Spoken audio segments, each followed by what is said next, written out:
శ్రీలంక మాజీ అధ్యక్షుడు అరెస్ట్ అయ్యారు. ప్రభుత్వ నిధుల దుర్వినియోగం కేసులో రనిల్ విక్రమ్సింఘేను అదుపులోకి తీసుకుంది సిఐడి. వ్యక్తిగత పర్యటన కోసం ప్రజాధనం వినియోగించారని అతనిపై అభియోగాలున్నాయి. సెప్టెంబర్ 2023లో లండన్లో పర్యటించిన విక్రమ్సింఘే బ్రిటిష్ యూనివర్సిటీలో స్నాతకోత్సవానికి హాజరయ్యారు. అది అతని వ్యక్తిగత పర్యటన కాగా ప్రభుత్వ నిధులను వెచ్చించారని ఆరోపణలు కూడా వచ్చాయి. ఇప్పటికే అతని వ్యక్తిగత సిబ్బందిని ప్రశ్నించిన సిఐడి విక్రమ్సింఘేను అదుపులోకి తీసుకుంది. కొలంబో పోర్ట్ మెజిస్ట్రేట్ ముందు హాజరుపరిచి అనంతరం స్టేట్మెంట్ రికార్డు చేయనున్నట్లు తెలుస్తోంది.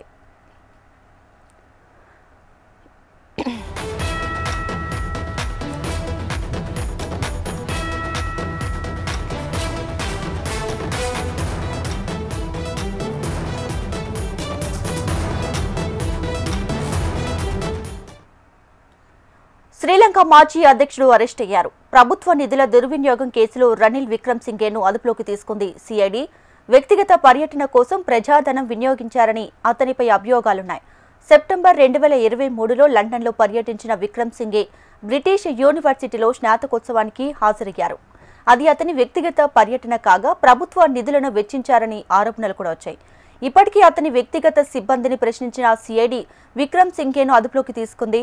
కొలంబో పోర్ట్ మెజిస్ట్రేట్ ముందు హాజరుపరిచి అనంతరం స్టేట్మెంట్ రికార్డు చేయనున్నట్లు తెలుస్తోంది.